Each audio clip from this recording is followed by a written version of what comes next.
चर्चा ये चली कि जैसे लोगों ने ई रिक्शा फाइनेंस कराई होंगे, तो फाइनेंस करने वाली जो कंपनियां हैं उन्होंने एक ऐप बनवाया होगा।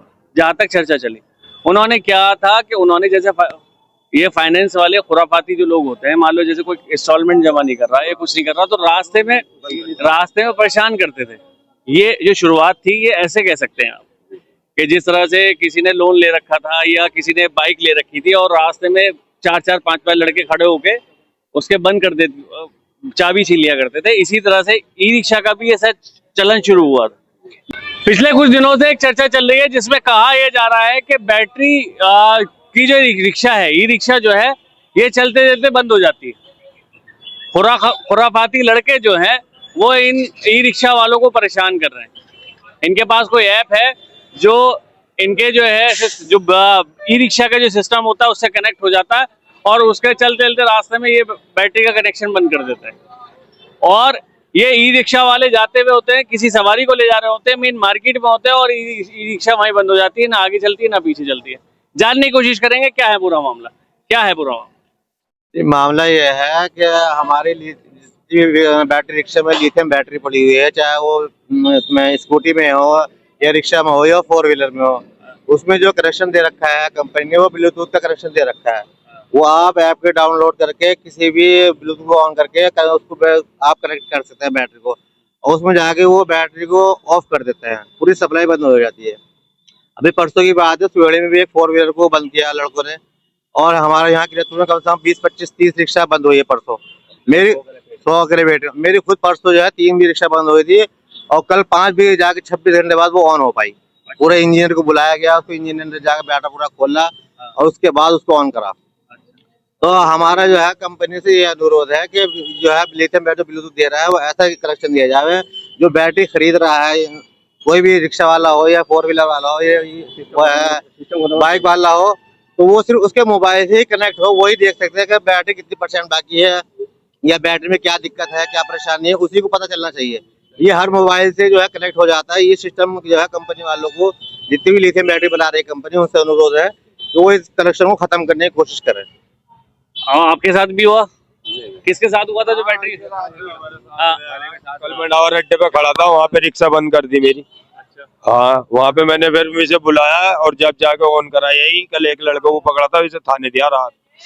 हाँ जी। तो वो क्या बता, उससे जब जिसे थाने में दिया उसने क्या बताया कि मजाक कर रहा था किस? नहीं, जो चला गया वो तो दूसरे को पकड़ा था, डबल दूसरे की रिक्शा बंद करी ना, जब इनने पकड़ा, जब हम देखा आए उसे थाने। तो जब ये रिक्शा, तो जब आप चल रहे थे, चलते चलते वो एकदम से बंद हो गई, लाइट वाइट आनी सब बंद हो गई? सब बंद हो गई, बिल्कुल सप्लाई बंद हो गई रिक्शे की। फिर मैंने सारा कुछ देखा, इसका तार वोर हिला के कुछ भी नहीं आई। फिर मैं दुकान पे गया, दुकान पे करवाई इससे, जिससे बैटरा रिक्शा निकाल ली नहीं जी। तो उसने फिर सेटिंग करके सही करा? इन्हें फिर फोल्डर में घुसा हुआ मोबाइल के, जब इनने जरिए से मोबाइल के फोल्डर से जब इनने रिक्शा ऑन करी जी। तो कुल मिला के यही है कि एक ऐप है, ऐप के जरिए ये लोगों को परेशान किया जा रहा है और आम आदमी बहुत ज्यादा परेशान है। आप बोलोगे कुछ? आ जाओ। क्या हुआ, क्या परेशानी है? परेशानी क्या आ रही है? मैं रिक्शा यूनियन का उपाध्यक्ष हूँ किरतपुर। अध्यक्ष जी जो है हमारे सतीश महाराज जी है। परसों भी 105 रिक्शा बंद कर चुके थे लोग, उनको खुलवाई, मिस्त्रियों ने भी खोल ली, अध्यक्ष जी ने भी खुलवाई, साहिल मेहरा ने भी खोल ली, और कल भी परेशान हो गया, कल भी बंद कर दी। हमारे सामने यही समस्या आ रही है कि चलती हुई रिक्शा बंद कर रहे हैं लोग। अब इसमें कल मीटिंग ली थी, कोतवाल साहब ने भी थाने बुलवाया था, उन्होंने हमें आश्वासन दिया है कि हम तुम्हारी फुल मदद करेंगे, जहां हमारी जरूरत पड़ेगी हम पहुंचेंगे। तो जिस तरह से आ गया जी, जिस तरह से आप लोग जैसे परेशान हो रहे लगातार, अब उसमें लोगों को सलाह देना चाहे, मान लो कि एक आदमी है जिसे सिस्टम के बारे में कुछ नहीं पता, मगर वो रिक्शा चला रहा है, अब ऐसे में उसे पता ही नहीं कि क्या हुआ, तो वो क्या कर सकता है? अगर ऐसे खुराफाती लोग जैसे अगर मान लो जैसे कोई खुराफाती कोई कर देता है, अब जो आदमी, जो शरीफ आदमी है और उसे सिस्टम के बारे में मोबाइल भी चलाना नहीं जानता हो, तो वो क्या करे? सबसे पहले उनको सभी लोगों को हमने नंबर दे रखा, हमारा भी नंबर है, और पूरी इसमें नंबर दे जी मोबाइल नंबर दे रखा, पूरी टीम को नंबर दे रखा है, और पूरी टीम हमारी जो काम कर रही है, जिसे भी जहाँ भी जरूरत पड़ रही है हम लोग वहाँ पहुँच रहे हैं, उसकी रिक्शा खोल रहा है, खुलवा रहा है। साहिल मेहरा भी वहाँ पहुँच रहा है, हम लोग भी पहुंच रहे हैं, हर तरह से इन लोगों की मदद कर रहे हैं, चाहे वो अच्छा, ये जो ऐप है, ये ऐप क्या था, किसकी वजह से ऐप की परेशानी रही? ये ऐप जो है कोई बाहरी हुकूमत से आया है, वो सोशल मीडिया पे इन्होंने डाउनलोड कर दिया। अब वो हर आदमी के मोबाइल में चल गया। अब वो चलता हुआ आदमी रिक्शा के दौरे खड़ा हुए बंद कर दी। रात भी एक लड़के को मंडावा रोड पे पकड़ा, उसने रिक्शा बंद कर दी थी। उसको समझाया भी, बताया भी, फिर वो रिक्शा खुलवाई। साहिल मेहरा भी वहाँ पहुंच गए थे, सभी लोग हम पहुंच गए थे जब भी रात 9 बजे। तो हमारी तो यही अपील है कि हमें परेशान करके क्या लाभ हो गया लोगों को। उसमें अध्यक्ष जी बैठे हैं हमारे दुकान पे, वो हर आदमी को समझा रहा है इस चीज के बारे में कि कैसे ये खुलेगी और कैसे ये बंद होगी। कल कोतवाल साहब ने थाने में भी बताया कि अगर ये ऐप अपने मोबाइल में डाउनलोड कर लो, सभी रिक्शा वाले थे वहाँ मौजूद, अगर तुम्हारा कहीं बंद होती है तो इससे खोल सकते हो आप लोग, और अगर हमारी जरूरत कहीं पड़ती तो 112 तुम्हारे लिए वहीं पहुंचे। चर्चा ये चली कि जैसे लोगों ने ई रिक्शा फाइनेंस कराई होंगे, तो फाइनेंस करने वाली जो कंपनियां हैं उन्होंने एक ऐप बनवाया होगा, जहां तक चर्चा चली। उन्होंने क्या था कि उन्होंने जैसे ये फाइनेंस वाले खुराफाती जो लोग होते हैं, मान लो जैसे कोई इंस्टॉलमेंट जमा नहीं कर रहा है या कुछ नहीं कर रहा, तो रास्ते में परेशान करते थे।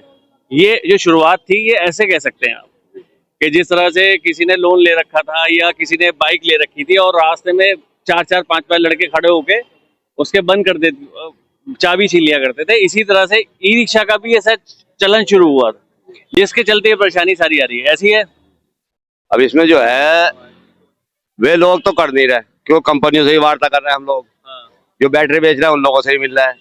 उन लोगों का कोई मामला इस तरह का नहीं है। ये जो है आम लड़के हैं जो ये घूमने फिरने वाले हैं, वैसे ये भी गलत नहीं है, लेकिन ये मजाक में या किसी तरह से इस तरीके से ये बंद करके चल रहा है इनको।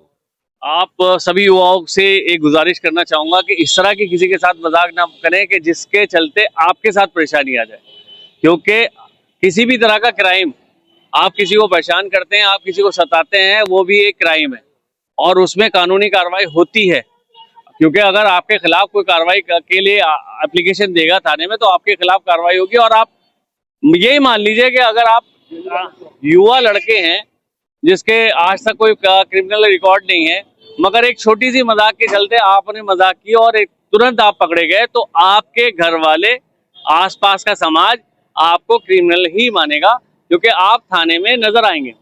जो इंसान थाने में नजर आ गया एक बार, उसके बाद उसे ये सामने वाले को ये लगता है कि ये इस तरह की हरकतें करता होगा। तो इस चीजों से बचे और चीजों में ख्याल करें, अपना अच्छी चीजें लाने की कोशिश करें, किसी का भला करने की कोशिश करें, गलत चीजों का इस्तेमाल करके थोड़ी देर। तो बात कर गई आखिर की, लोगों को परेशान ना करें। लोगों को परेशान इसलिए ना करें क्योंकि किसी का दिल दुखाना अच्छी बात नहीं है। अगर आप किसी का दिल दुखाते हो और किसी की बद्दुआ लेते हो तो कहीं ना कहीं निकलती है। तो ऐसे में आप जो है लोगों की मदद करने की सोचो, और जो ये खुराफाती लोग हैं इन्हें भी समझाओ कि इस तरह से मत करो, किसी के साथ खिलवाड़ा मत करो, अच्छा रहेगा। मैं मोहम्मद सिराज के